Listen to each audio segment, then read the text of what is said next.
Oi pessoal, meu nome é William, pode me chamar de Will. Decidi fazer essa série Hackeando Destino pelas Estrelas.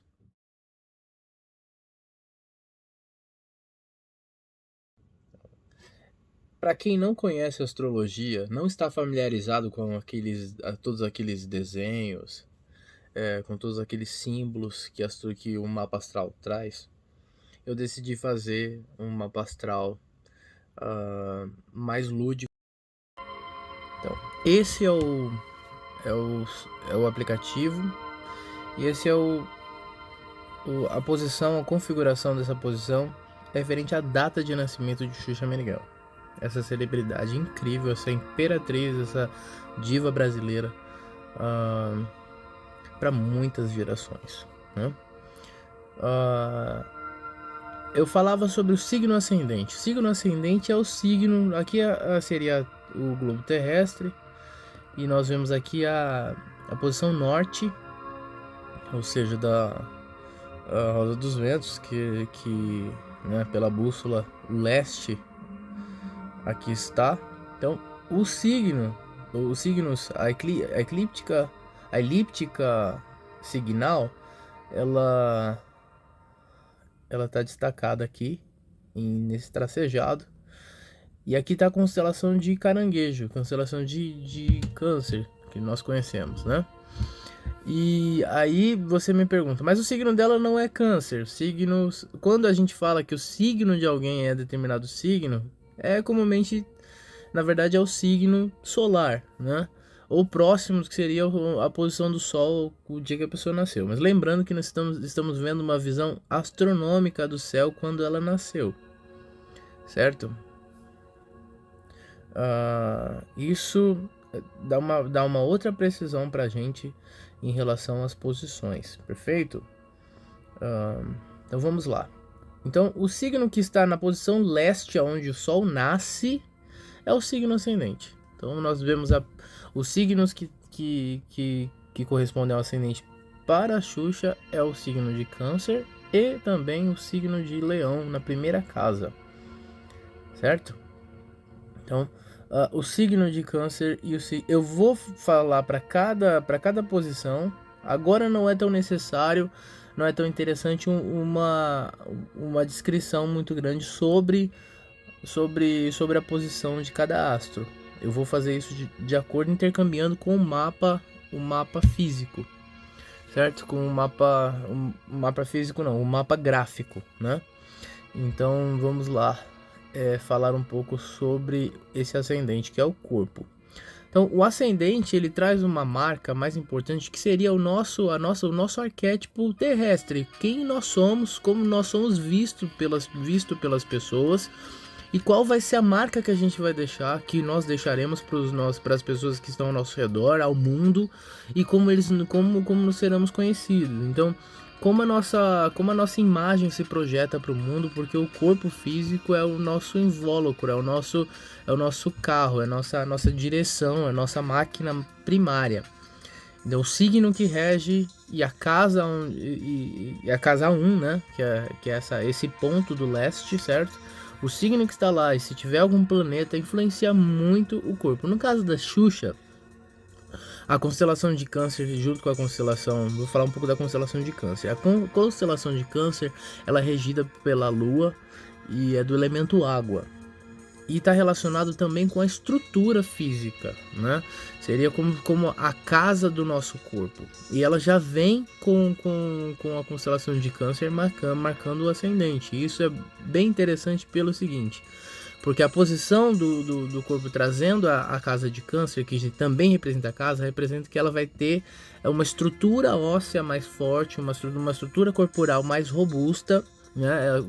Quem vai olhar para essa mulher, eu estou partindo do princípio de como se eu nunca tivesse conhecido. Eu não li a biografia ainda, a biografia da Xuxa. Sei por saber algumas coisas sobre ela, mas eu não tenho esses dados de alguma biografia autorizada por ela. Então é uma análise mesmo a partir do mapa, pura e simplesmente. Então esse corpo é um corpo é um corpo mais robusto, mais forte, pela constelação de Câncer representar essa estrutura, essa força relacionada mais à forma do corpo, né?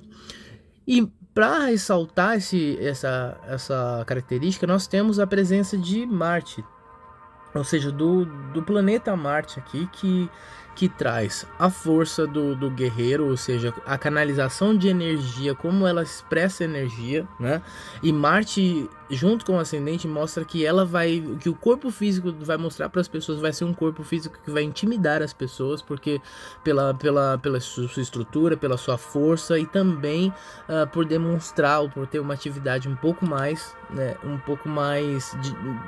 de destaque do que as outras pessoas, porque Marte vai aonde ele está, o signo que Marte estiver, ele traz essa característica. E também, como seria o início, o nascimento, como o primeiro momento no mapa astral, também representa, Marte traz também um pouquinho de animosidade em relação às pessoas com ela, porque é um planeta de guerra. E você só forma um guerreiro a partir do momento de colocando em situações de estresse e dificuldade. Então Marte vai fazer com que essa criança ela tenha mais dificuldades nesse primeiro início, uma certa animosidade, até mesmo uma possível rejeição, né, que vai fazer com que ela desenvolva, que ela projete a energia dela e traga mais extroversão para esse corpo, para essa personalidade. Então esse Marte é como se fosse, o Marte tira esse caranguejo da sua zona de conforto, porque Marte ele tem maior expressão, um planeta que ele é exaltado, ou seja, ele tem a plena expressão no signo de Capricórnio, que é o signo oposto ao signo de Câncer. Então ele estando no signo de Câncer, ele está em detrimento, ou seja, ele não tem, ele vai ter mais dificuldade para poder alcançar a sua plena expressão. Contudo, mais força do que o normal. Ou seja, ele vai fazer um trajeto para poder chegar ao seu plano de expressão, que é o seu lado oposto, que acontece no primeiro ciclo de Saturno, por conta do local de exaltação que vai estar conectado com a constelação de Capricórnio. Mas isso eu vou falar quando estivermos falando sobre o mapa gráfico, tudo bem? Então já se vê que a Xuxa, nesse primeiro início, ela não deve ter ela deve ter tido muitas dificuldades quando criança, os primeiros 3 anos, 4 anos de idade, não deve ter sido fáceis para a Xuxa por conta disso, né? Talvez não tenha sido uma criança com tão mimada como as pessoas imaginam, né? Ela parece que teve algumas dificuldades aí para conseguir, para buscar sua expressão. E outros fatores do mapa também podem intensificar isso ou não, vamos verificar. Então nós temos, seguindo as casas aqui, essa é a primeira casa, como falei, entre a casa mais pro leste, também a casa 12. Então voltando, nós temos aqui entre o meio do céu a constelação de Touro. Depois eu vou falar do meio do céu quando a gente tiver mais precisão no mapa gráfico. Agora vamos falar mais sobre os luminares, para que a gente tenha uma presença, uma facilidade melhor de verificar. Então nós temos aqui a Lua na constelação de Áries, né? Lembra que a Lua que rege a constelação de Câncer, de Caranguejo, né? E essa Lua, ela, além de Marte estar ali, que já está numa posição um pouco mais fragilizada para Marte, mais sensível, que vai trazer essas lutas muito cedo, né? A Lua também, ela tá com menos expressão do que uma Lua normal estaria, digamos, entre aspas, né? Porque parece que é uma Lua nova, saindo de uma Lua, começando uma Lua crescente, mas ainda sem muita expressão, ou seja, muito sensível, traz muita sensibilidade. E a constelação de Áries, ela também, ao mesmo tempo que representa a cabeça, representa a criança, representa a juventude, né? O início de tudo. Áries tem essa impulsividade. A Lua mais fragilizada aí representa que talvez a expressividade da mãe, né? Que a Lua está muito relacionada com o arquétipo da mãe, demonstra mais uma mãe com menos força de expressão com o filho do que o pai, né? E foi muito comum, aliás, da época, porque tem o patriarcado, todas essas questões ou seja, o machismo estrutural que nós tivemos entre os anos 50, 60, que ainda era bem forte, às vezes as mulheres terem menos expressão. Talvez essa questão em relação à mãe da Xuxa pode ter também influenciado ela nesse sentido de ter reduzido a sua capacidade de criar uma conexão melhor com a mãe, né? Porque Ares traz um pouco, mas ao mesmo tempo traz muita espontaneidade, que é o que é mais interessante. Então ela vai por essa lua desenvolver ao longo da vida uma troca, uma força, uma expressão usando a sua própria expressão física, seu próprio corpo, ou seja, um jeito de chamar a atenção, de mostrar o que ela quer, trazendo uma espontaneidade natural que não era muito comum para as mulheres da época, né? É uma lua mais guerreira, uma lua mais de uma mulher que está desenvolvendo, que vem numa situação de maior fragilidade para desenvolver força, né, e expressividade. E quando falamos em desenvolver, em mostrar, em se expandir, em aparecer, aí nós chegamos no ponto onde o Sol aqui, né, naquela tabelinha de astrologia, a data de nascimento seria Áries, né? Mas é a Lua que está aqui em Áries, porque na astronomia, astronomicamente, já em 1963, o Sol estava em uma casa antes, né? Quase 20 dias, quase 14 dias de diferença em relação à questão do tempo celeste, pela posição da Terra, precessão de equinócios. Então nós temos aí o Sol na constelação de Peixes, né? E contrapõem o que as pessoas acreditam, a visão que elas têm em relação à imagem da Xuxa. E com muitas pessoas é a mesma coisa. Muitas pessoas não conseguem se olharem ou se entenderem a partir do signo que dizem que elas têm ou que essa tabela diz que tem. Por quê? Porque às vezes tem outro regente, o Sol mesmo está em outro signo, está tendo outras influências. Então só vendo o mapa astral, só conhecendo o mapa astral, que você consegue ter certeza como a pessoa é, né? E nesse caso, o Sol em Peixes, ele vem com um planeta muito importante, que é Mercúrio e Júpiter, na constelação de Peixes, ou seja, o padrão mais forte está relacionado à sensibilidade psíquica, né? À arte, à imaginação, a questões a sensibilidade também para o divino, para o sagrado, porque Júpiter traz uma visão mais sagrada, mais altiva de princípios, um cuidado com o que sonha, com o que pensa. E Mercúrio, por ser também o arquétipo também relacionado às crianças, temos aí o sincretismo. No sincretismo religioso seria a presença seria Cosme e Damião, né?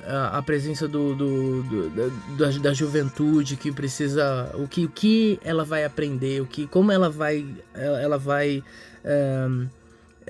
descobrir a vida, né?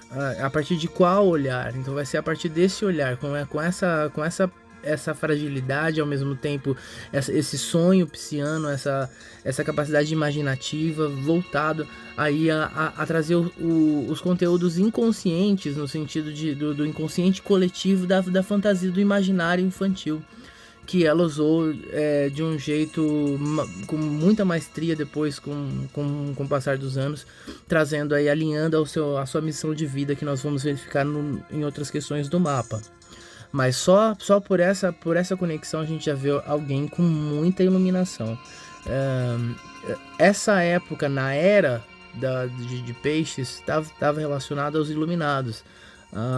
Foi a era, saindo da era de Áries, que era a era das guerras e tudo. A gente chega num mundo onde Peixes veio os messiânicos, né?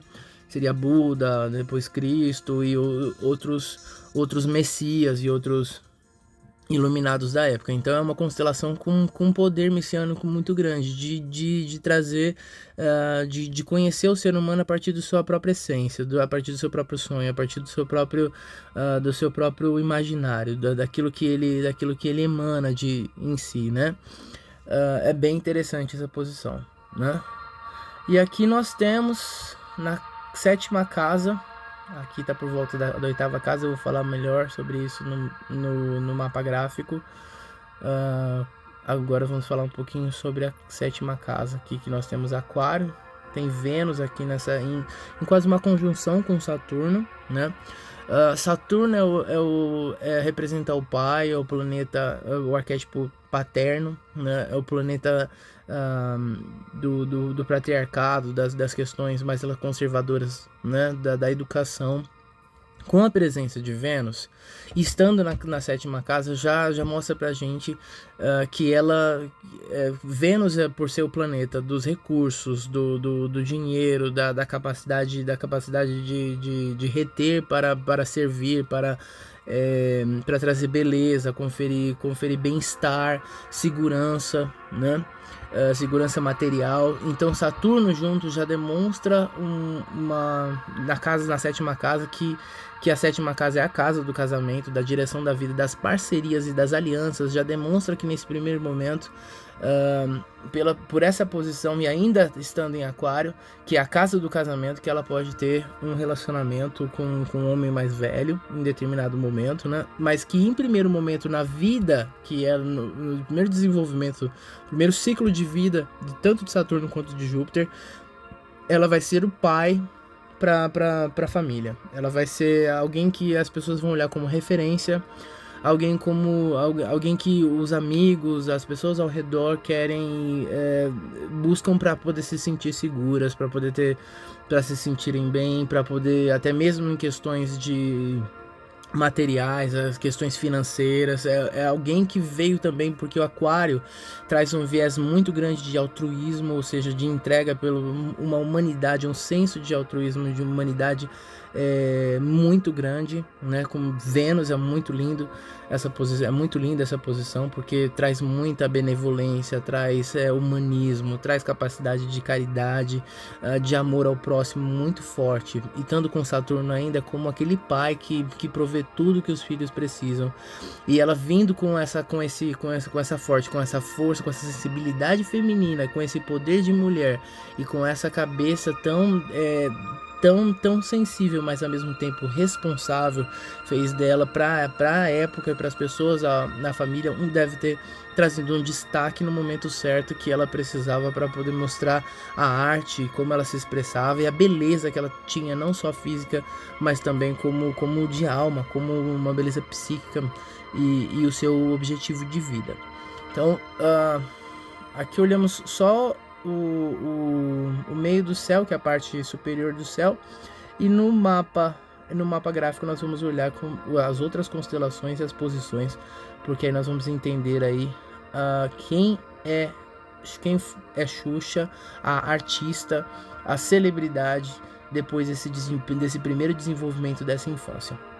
Vamos só no mapa gráfico retomar um pouquinho e vendo alguns pontos, tendo um pouco mais de precisão e entendendo um pouco essa infância, para a gente entender como essa titã se desenvolveu para se transformar em Xuxa Meneghel, a rainha dos baixinhos, e se perpetuar no coração da nação como uma grande celebridade apresentadora e amada por todos.